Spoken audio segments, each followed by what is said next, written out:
especializamos un poco en la astronomía y las maneras para divulgar son conferencias, estamos en el debate, de hecho la próxima semana va a estar, no sé si es enterado, Interestelar en el Instituto de Física, estamos haciendo colaboración con ellos. También hacemos observaciones solares, nocturnas con telescopios y bueno, ahorita en esta ocasión llevamos a cabo el ciclo de las maravillas del sistema solar y ya es la última conferencia del ciclo. En ella platicamos un poco sobre los campos magnéticos de otros planetas, que se presentan auroras boreales en otros, también la actividad sísmica en otros planetas. Y ahorita tenemos el gusto de recibir al doctor Guillermo Montero, que nos va a hablar sobre la atmósfera de Júpiter, en relación un poco con los ciclones y la formación de nubes, que es muy similar a la de la Tierra. El doctor es graduado de la Benemérita Universidad Autónoma de Puebla y obtuvo el grado de maestría en el posgrado de Ciencias de la Tierra de la UNAM, implementando una técnica de cromatografía de líquidos para el análisis de compuestos carbonilos presentes en la atmósfera y en aerosoles. Se graduó del doctorado en 2009 y realizó una estancia postdoctoral en el Instituto de Ciencias de la Atmósfera y del Clima en Bolonia, Italia, para estudiar las interacciones del material orgánico y de los procesos de desarrollo de niebla. Colaboró en el programa de inclusión de lluvia en Durango, México, en el que se realizaron experimentos de siembra de nubes, y desde el año 2000 ha colaborado en el Laboratorio de Física de Nubes del Centro de Ciencias Ambientales, de Ciencias de la Atmósfera del UNAM. Actualmente trabaja como investigador, enfocándose en estudiar los procesos físicos de la precipitación y la caracterización de materia orgánica soluble en agua de lluvia, para indagar sobre los efectos de la misma en los procesos de formación de lluvia, y es profesor de las asignaturas de sistemas atmosféricos y taller de investigación de la licenciatura de Ciencias de la Tierra en la Facultad de Ciencias. Démosle un fuerte aplauso, por favor. Bueno, pues muchas gracias. Le agradezco a Héctor la invitación para el ciclo de conferencias. Voy a dar la plática sentado un poquito, ¿sí? Entonces, bueno, siempre hablar de la atmósfera de otro planeta es complicado. De por sí no entendemos la nuestra. Imagínense tratar de explicar lo que sucede en otra.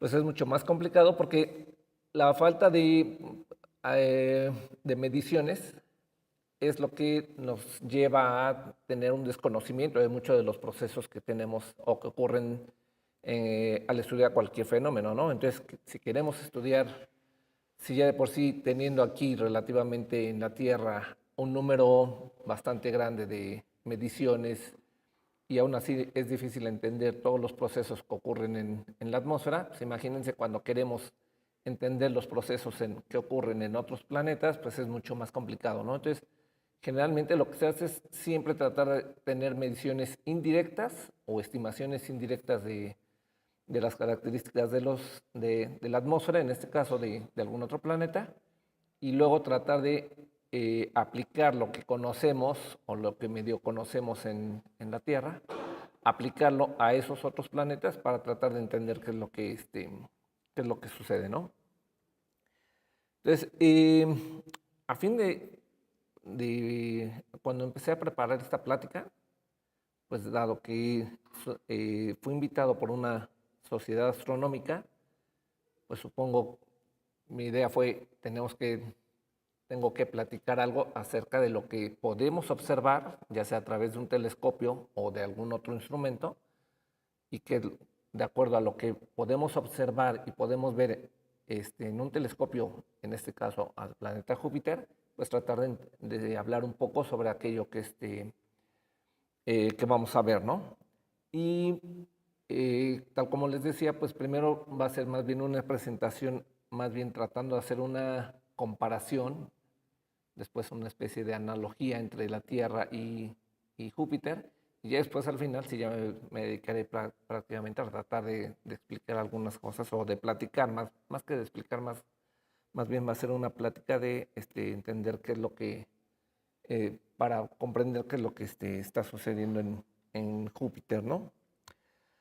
Bueno, entonces para comenzar, básicamente tenemos que empezar desde el inicio del sistema solar, ¿no? Entonces, la edad del sistema solar está calculada en función de lo que se conoce de la edad de pequeños sólidos llamados inclusiones de calcio y aluminio, que son los primeros sólidos o los primeros condensados que se formaron en el sistema solar. Y dependiendo de la técnica que se utilice, del meteorito que se utilice, bueno, estas inclusiones están incrustadas en los meteoritos que son los remanentes del origen del sistema solar. Entonces, dependiendo de los meteoritos que utilicemos, de la técnica empleada y de la tecnología que poco a poco va mejorando más, pues la edad del sistema solar va cambiando en algunos millones de años, ¿no? Entonces, el último dato que se tiene, o el más actual, es de 4.568.7 millones de años, ¿no? Y esto fue encontrado en una meteorita, en una condrita, que cayó en África del Norte, ¿no? La edad calculada o estimada de acuerdo al meteorito Allende, que es un meteorito que cayó aquí en México por ahí de finales de los 60, si mal no recuerdo, es de 4.567 millones de años, ¿no? Y luego, más o menos por ahí hay otros meteoritos que van cambiando un poco la edad del sistema solar, ¿no? Entonces, una vez que se formó el sistema solar, pues a partir de ahí se empiezan a formar los primeros planetas, los primeros sólidos, y de ahí empieza a crearse ya el sistema solar tal como lo conocemos, ¿no? Y de acuerdo a lo que se ha estudiado, se sabe o se piensa que Júpiter es el planeta más viejo del sistema solar, ¿no? Aparte de ser el más grande, fue el más viejo, y entonces, tal como en la evolución, pues el que nace primero se empieza a comer todo lo que está a su disposición, y entonces es una de las razones por las cuales el planeta fue creciendo tanto, ¿no? Y entonces se piensa que ya después de 1 millón de años, después de que se formaron los primeros sólidos en el sistema solar, Júpiter ya tenía el equivalente en masa de unos 20 tierras, ¿no? Entonces, justo naciendo el sistema solar, Júpiter empezó a crecer de manera bastante importante, ¿no? Si se fijan, entonces, la edad de la Tierra, que nace después, ¿no? Es de unos 30 millones de años después, pues entonces ya se empieza a formar, o ya la Tierra ya tiene un tamaño bastante considerable, ¿no? Entonces, Júpiter tiene unos 30 millones de años más que la Tierra, ¿no? Entonces, comparando un poco las características planetarias, pues bueno, vemos que la Tierra tiene un diámetro un poco menor a los 13.000 kilómetros, ¿no? El diámetro de Júpiter es 10 veces más, es un orden de magnitud mayor. La distancia al Sol es, bueno, si tomamos como referencia la distancia entre el Sol y la Tierra, si eso lo tomamos como la unidad, pues bueno, la distancia al Sol es de una unidad astronómica, mientras que para el caso de Júpiter, la distancia es de 5.2, ¿no? Entonces está 4 veces más lejos que nosotros. Para nosotros el periodo orbital es de 1 año, en el caso de Júpiter es de casi 12 años, ¿no?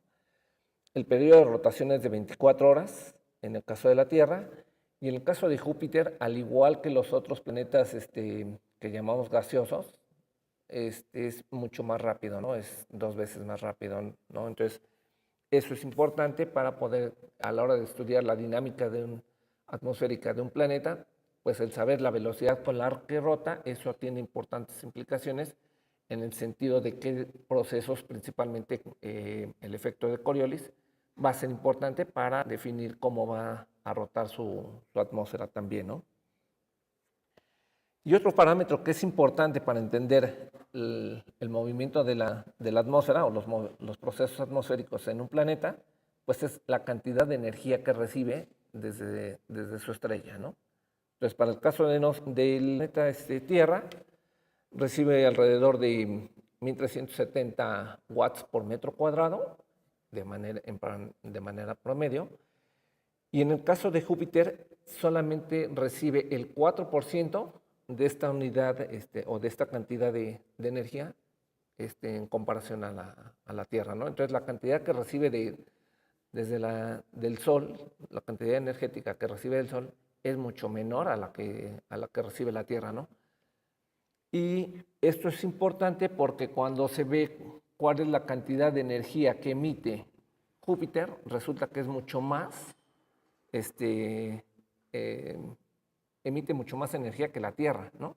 Entonces, algo debe de estar pasando en el interior del planeta que está emitiendo o está permitiendo que el planeta emita más energía, ¿no? Entonces, eso también es importante porque entonces los procesos que ocurren en el interior de Júpiter se deben más que nada a la energía que se está produciendo en el planeta, ¿no? Al interior de su planeta, ¿no? Y bueno, para entrar un poco en materia de la presentación, sabemos que la Tierra tiene una composición principalmente de nitrógeno atómico, molecular, del 77%.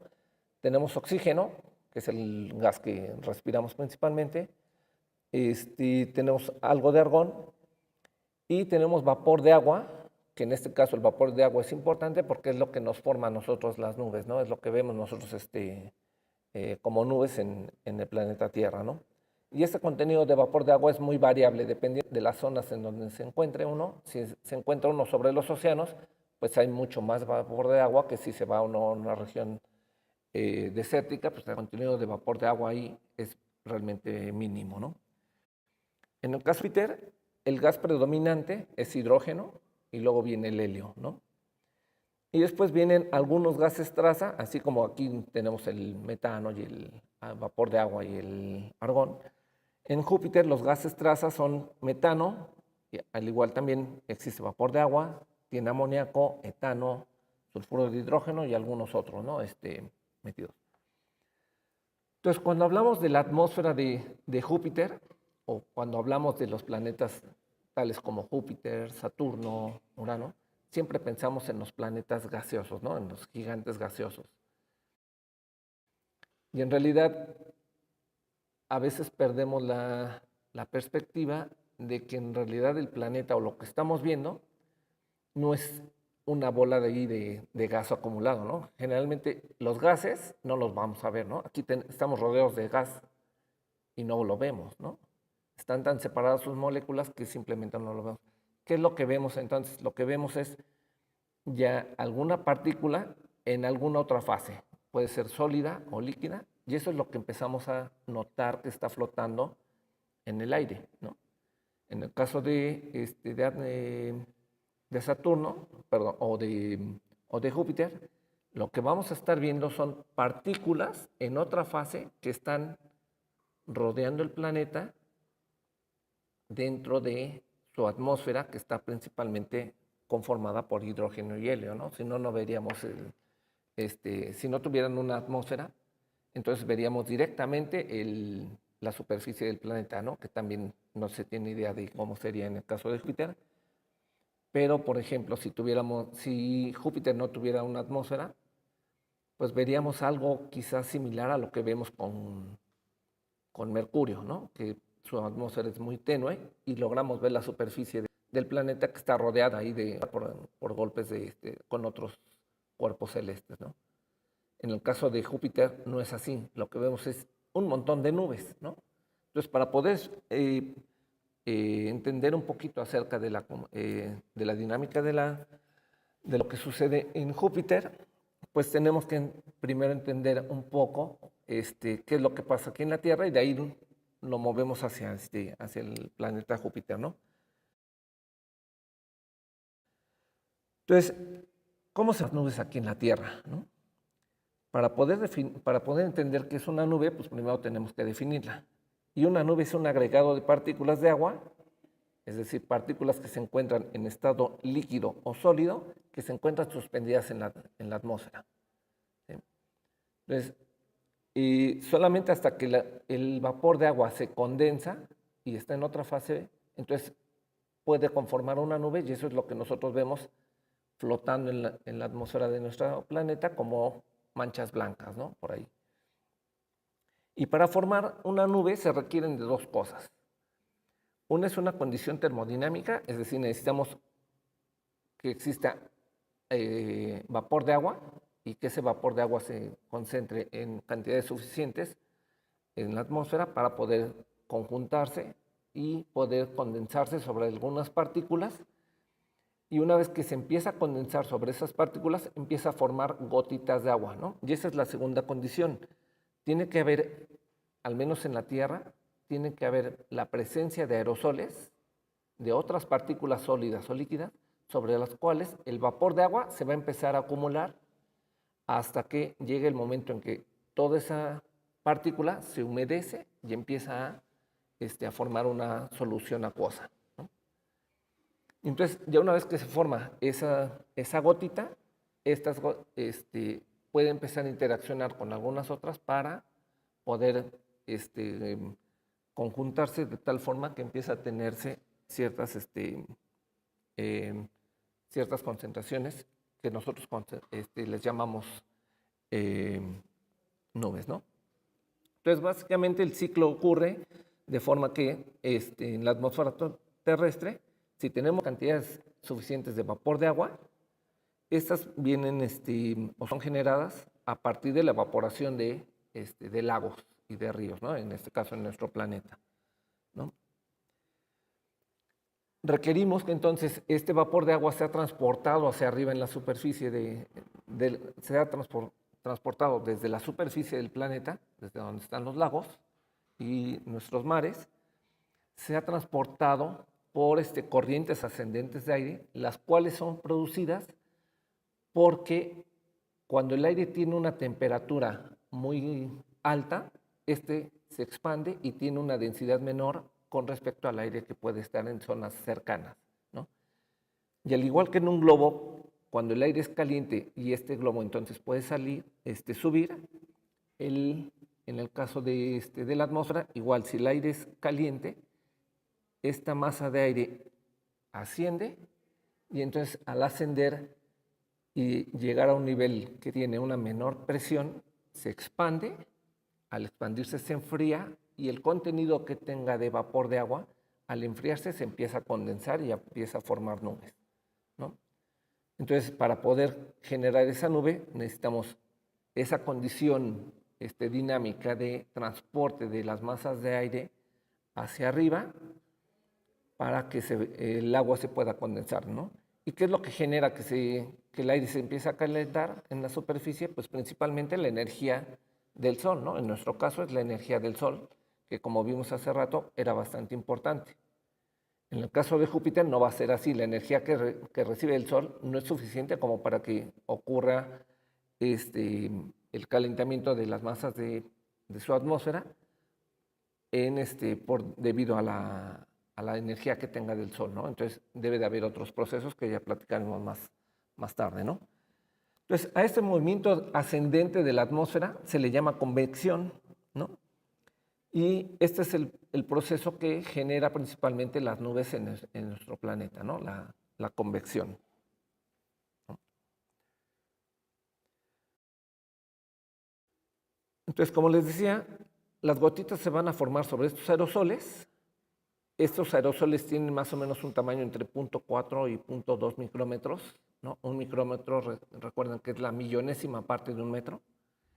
Y a estos aerosoles que nos sirven para condensar las gotas de agua, reciben el nombre de núcleos de condensación de nube, ¿no?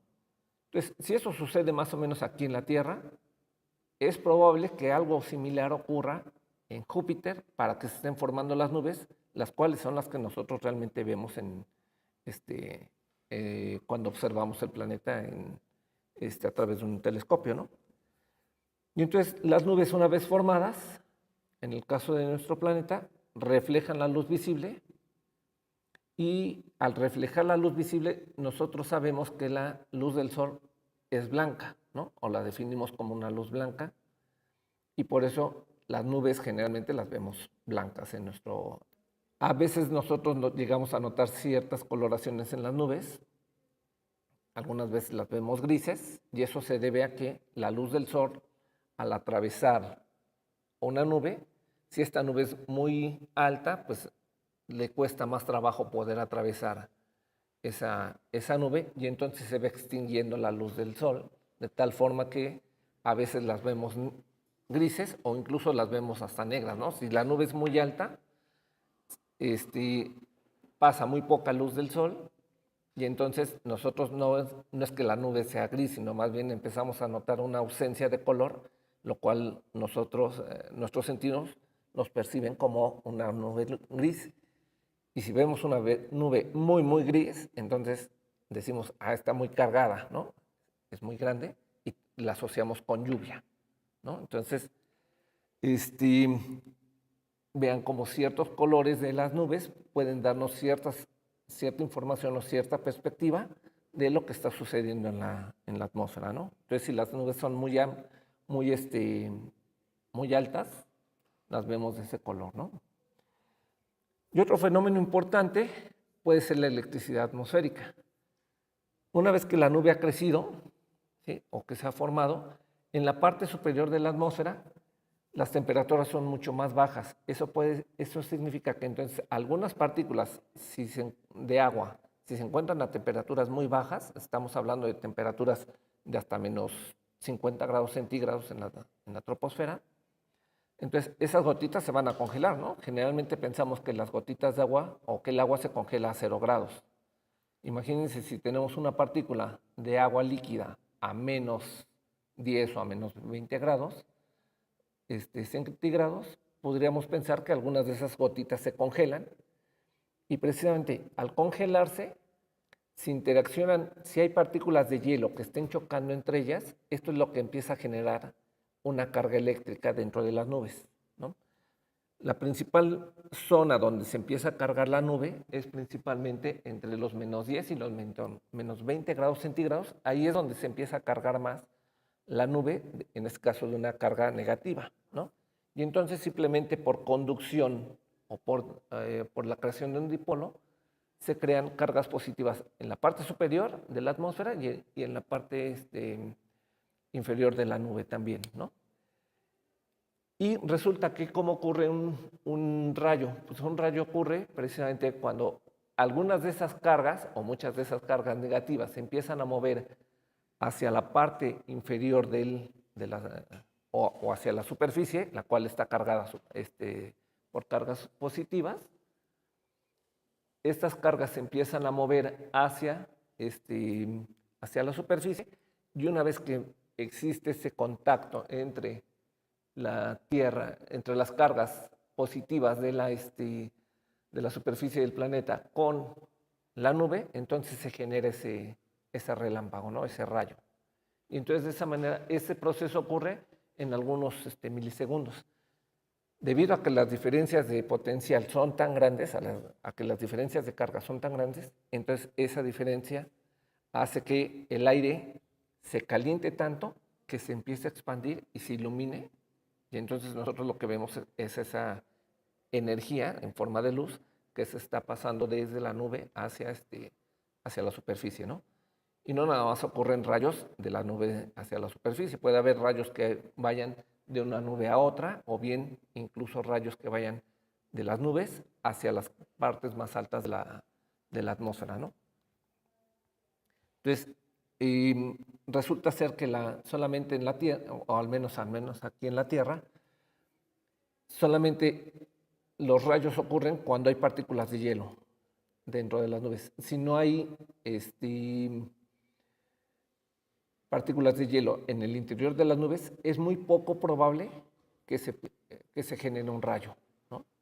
Entonces, vemos cómo el agua, además de darle, en el caso de la atmósfera terrestre, además de darnos precipitación, nos da otros procesos importantes como son la electrificación atmosférica, ¿no?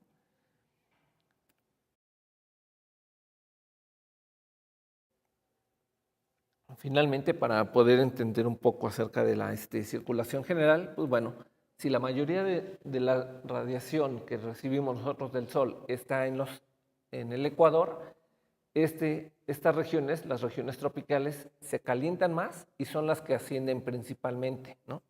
Son las que producen ese ascenso. En algún momento, esos movimientos de la atmósfera la atmósfera se mueve hacia las regiones polares y después desciende esa masa de aire, ¿no? Y al descender, en algunas otras regiones, en las regiones medias que le llamamos, por inducción o por fricción, se mandan ese aire. Ok. Gracias. Hasta arriba. Ok.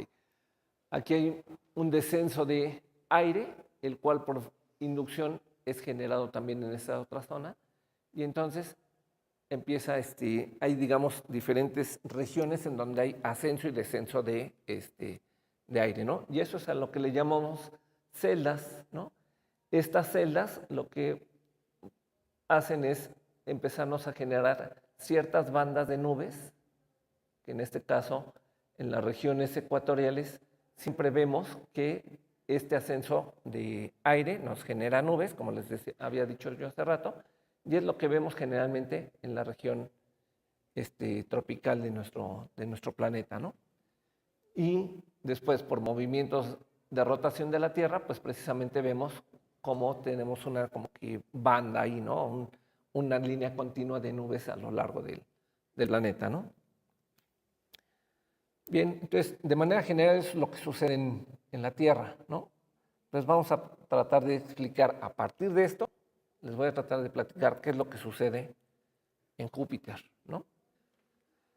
Y básicamente lo que vamos a platicar es acerca de lo que nosotros veríamos, o de los fenómenos que nosotros veríamos en un telescopio, ¿no? Entonces, esto se sabe, pues bueno, principalmente por otras mediciones, ¿no? Con satélites y eso. Entonces sabemos que Júpiter, pues bueno, la estructura tiene,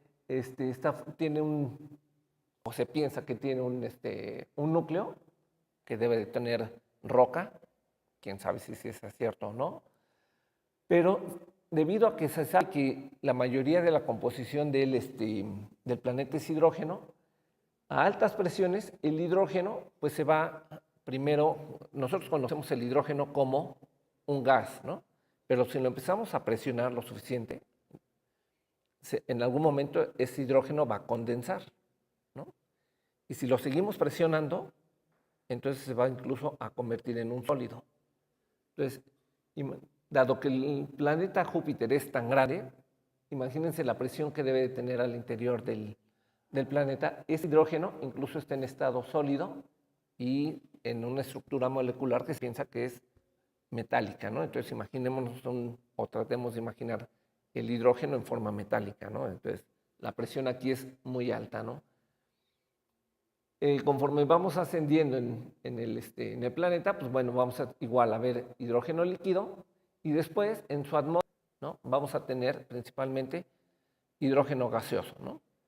Pero al igual que en la Tierra, pues vamos a tener algunos otros compuestos, ¿no? Y esos compuestos son los que quizás se estén condensando y los que estén dando, en este caso para el planeta, ciertos colores a las nubes que existen ahí en la atmósfera de Júpiter, ¿no? Entonces, si nada más fuera hidrógeno y estuviera nada más en forma gaseosa, no veríamos aquí o veríamos una superficie. Pero no es así lo que vemos. Lo que vemos son bandas de nubes en el planeta, ¿no?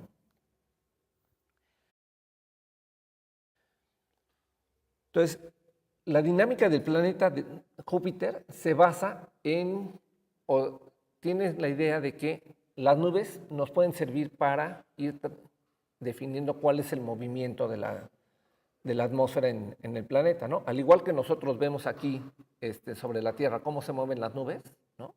Y eso nos da una idea de cómo se está moviendo la atmósfera. En Júpiter, pues tenemos, el estudio se haría basado en esa misma idea. Las nubes nos van a definir cuál es el movimiento de la atmósfera, nos sirven como trazadores, ¿no? Y la gran ventaja que tenemos en Júpiter, o que se tiene en Júpiter, es que la duración de sus sistemas dura mucho, ¿no? Tienen una larga duración, ¿no? En comparación a su periodo de rotación, que es de 10 horas, ¿no? Además, se piensa que como no existe una topografía como en el caso de la Tierra, pues entonces las nubes se pueden mover más libremente en Júpiter que a comparación de lo que sucede aquí en la Tierra, ¿no? Aquí en la Tierra, dado que tenemos montañas, pues eso entonces hace que las nubes tengan un movimiento más caótico. En Júpiter se piensa que no es lo mismo, ¿no? Y entonces, ¿qué es lo que está generando que la atmósfera ascienda y al ascender se formen esas nubes? Si recibe muy poca energía del Sol, pues lo que debe de estar generándose perdón, el calor que se debe de estar generando en el interior del planeta, debe ser lo que permita que se creen estas nubes, ¿no? Que la atmósfera ascienda y que se lleve consigo algunos compuestos, los cuales son los que dan esas coloraciones en la atmósfera, y entonces podamos ver nosotros ciertas características de esas nubes, ¿no? Ahora, cuando nosotros vemos el planeta Júpiter desde un telescopio, no vemos las imágenes tan bonitas como las que vemos aquí, ¿no? O sea, necesitamos tener realmente un muy buen telescopio como para ver algo con tanto detalle, ¿no? Este punto de acá es lo que le llaman la mancha roja, ¿no? Lo que conocemos como la mancha roja, que es una tormenta que es casi tan grande como la Tierra. Incluso es más grande que la Tierra, ¿no? Y hablaré un poquito más adelante de ella, ¿no? Entonces, en Júpiter, pues bueno, no vemos estas imágenes tan bien definidas, ¿no? Pero si tenemos un telescopio más o menos pequeño, lo que sí podemos notar son estas dos bandas, ¿no? Bandas y zonas o esas dos franjas de nubes, ¿no? Resulta que las bandas son las que, las bandas, o bueno, estas regiones de nubes oscuras. Y las bandas son las regiones con nubes claras, ¿no? Entonces, vemos una secuencia de zonas oscuras y blancas a lo largo en el planeta, ¿no? Con un telescopio generalmente vemos bien, creo que esta región, ¿no? Más o menos, con un telescopio más o menos pequeño, ¿no? Y lo que sí se ve también en los telescopios es esta manchita roja, ¿no? Que es una tormenta que ha sido observada por lo menos desde hace 300 años, que ya se tenían telescopios y que la vieron, ¿no? Entonces es un sistema que ha durado 300 años. Aquí un huracán generalmente dura del orden de una semana, ¿no? Que son eventos que podríamos pensar que son similares. Imagínense la cantidad de energía que necesita el planeta para poder tener una tormenta que dure 300 años, ¿no? Por lo menos. Entonces, dentro de lo que se ha estudiado con satélites, parece ser que las bandas, que son las zonas más claras, tienen una estructura más caótica con respecto a las zonas, ¿no? Que son las regiones oscuras, ¿no? Estos sistemas tienen chorros. Un chorro en meteorología se le denomina a una corriente de aire que tiene vientos muy intensos, ¿no? Entonces, entre estas regiones existen chorros, ¿no? O regiones de vientos muy intensos que son precisamente las que permiten la separación de estas regiones, ¿sí? Y por lo que se sabe a través de la sonda Galileo, que es una sonda que se mandó en los 90s, parece ser que es precisamente la convección húmeda, ¿no? Es decir, la convección generada y que transporta vapor de agua, algo muy similar a la Tierra, es lo que permite transportar energía desde la parte inferior del planeta hacia la parte superior, ¿no?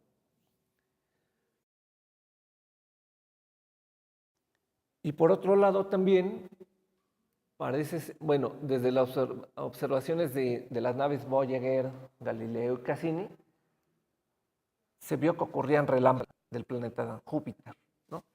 Entonces, en este caso vemos una imagen precisamente de Galileo, en la que se muestra una serie de tormentas, ¿sí? Aquí, y más adelante cuando Galileo, o bueno, más bien cuando el satélite ve esta misma región, pero ahora del otro lado, es decir, imaginemos que esta primera imagen fue tomada de día, como el planeta va rotando, pues más en un momento posterior se toma una segunda imagen de esta misma región, pero ahora de noche. Y se notó que existían ciertos relámpagos, ¿no? Entonces, al igual que en la Tierra, también existe la ocurrencia de relámpagos en Júpiter, ¿no? Y tal como les decía yo hace rato en la plática, los relámpagos ocurren, al menos en la Tierra, solamente cuando existen partículas de hielo, ¿no? Y de acuerdo a los estudios que se han hecho por las naves Cassini y Galileo, la concentración que hay aquí de agua es también bastante importante, ¿no? Entonces podemos pensar que también los relámpagos ocurren por cristales de hielo ahí, ¿no? Entonces, con base a las observaciones, este investigador Ingersoll sugiere que, bueno, lo que esta imagen representa, que era lo que se tenía pensado que ocurría en las bandas y en las zonas, ¿no? Recuerden que estas son las partes oscuras y estas son las regiones claras, ¿no? Y se pensaba que en las regiones oscuras había un hundimiento de la atmósfera, ¿no? Y en las zonas existía un ascenso de material. Sin embargo, una vez que se empezaron a ver los relámpagos ocurrían solamente en las zonas oscuras, ¿no? En las bandas. Y los relámpagos, para que ocurran, necesitamos entonces que aquí está ascendiendo vapor de agua, que se congele, y entonces aquí empiece un movimiento ascendente para que entonces empiecen a crear esas nubes altas que crean partículas de hielo y que entonces nos generan los relámpagos, ¿no? Entonces, si los relámpagos ocurren en esta región, pues es poco probable que entonces ocurra aquí un descenso de material, ¿no? Porque si hubiera un descenso de material, pues simplemente no crecería la nube y no habría relámpagos. Entonces, en base a estas observaciones, Ingersoll sugiere que entonces el esquema debe estar al revés. Tiene que haber aquí un ascenso de material y un descenso de en las zonas, ¿no?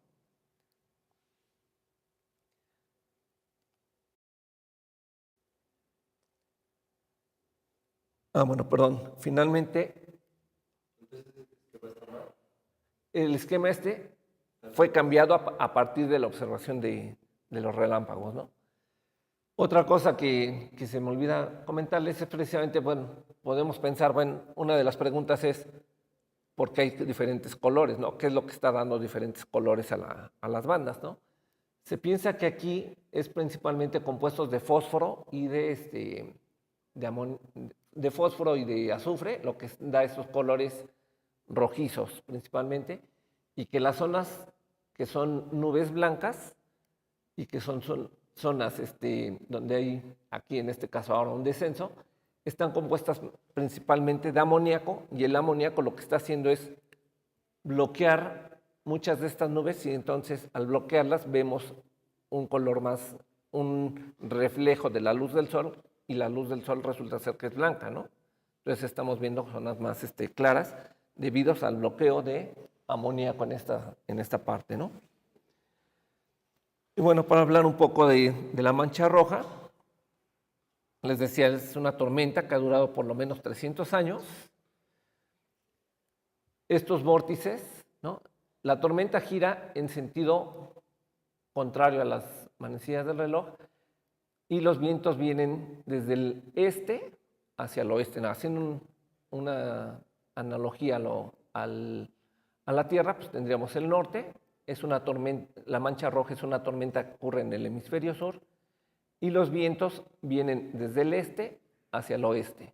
Los vórtices se desprenden porque estos vientos o estas nubes son desviadas debido a la tormenta, y estas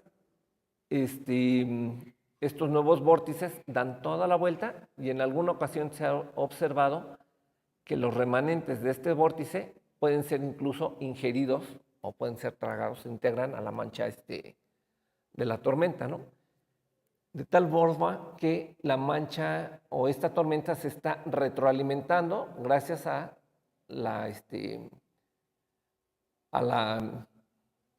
que se está comiendo a todos estos vórtices de aquí, ¿no? Y entonces ese mecanismo es el que está generando el que ha permitido que dure tanto tiempo, ¿no? Además, bueno, este es uno de los mecanismos que permite eso, ¿no? Además de que aquí esta tormenta debe estarse alimentando por el calor algo debe estar sucediendo aquí abajo de estas nubes que está permitiendo alimentar todo ese sistema de la tormenta, ¿no?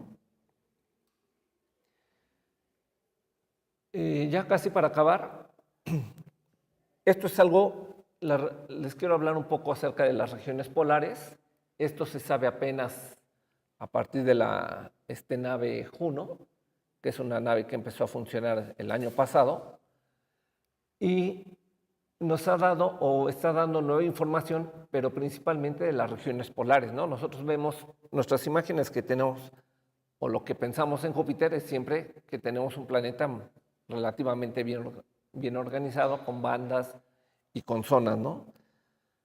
Sin embargo, en las regiones polares ya no se observa lo mismo. En las regiones polares, lo que ha estado observando esta sonda es que alrededor de los polos existen un montón de tormentas similares a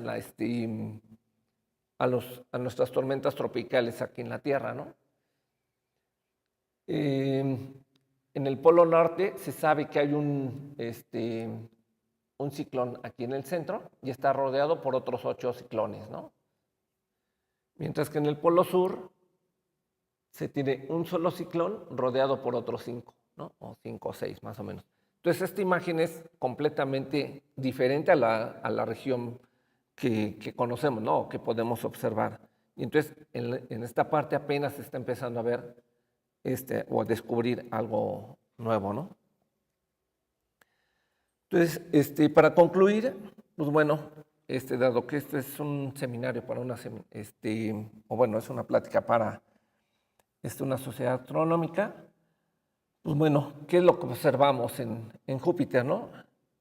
Júpiter es uno de los objetos más brillantes, solamente Venus y la Luna son más brillantes que Júpiter, ¿no? En el cielo nocturno. Entonces, Júpiter, debido a su tamaño, es muy grande, es muy brillante, incluso mucho más brillante que muchas estrellas, ¿no? Los mejores periodos de observación de este planeta ocurren cada 13 meses, ¿no? Como les comentaba, incluso con telescopios pequeños se pueden observar 2 bandas, ¿sí? Es decir, 2 regiones oscuras rodeadas de sus correspondientes zonas. Entonces podemos ver 2 zonas oscuras y 2 zonas muy claras, ¿no? Los mejores periodos para observar Júpiter ocurren en algo que se le llama oposición, es decir, cuando el Sol, imaginemos que están el Sol, la Tierra y Júpiter, entonces están en oposición. Cuando están en esta situación se le llama oposición, ¿no? Porque podemos ver a Júpiter directamente, o está completamente del otro lado del Sol, ¿no? Para nosotros sería del otro lado del Sol, ¿no? Si en el caso de que tuviéramos al Sol enfrente, ¿no? Estuviéramos la Tierra, el Sol y Júpiter, pues entonces es mucho más difícil observarlo, ¿no? Debido a la presencia del Sol. Entonces, cuando se encuentran Sol, Tierra y Júpiter, a eso se le llama una oposición, y resulta ser que la oposición ocurrió hace unos 15 días aquí apenas, ¿no? Sin embargo, no tenemos que esperar tanto para poder tener el mejor momento, ¿no? De todos modos, ahorita se ve bastante bien Júpiter, pero la siguiente oposición será por ahí de mayo del siguiente año, ¿no? Entonces tampoco hay que esperar tanto. Y de hecho ahorita, si tuviéramos la oportunidad de tener un periodo de cielos despejados, Júpiter se ve súper bien, por ahí de las 12 de la noche se ve súper bien, es la única es la estrella más brillante o el cuerpo más brillante que vean en estos días, por ahí de las 12 de la noche, ya se ve Júpiter súper bien, ¿no?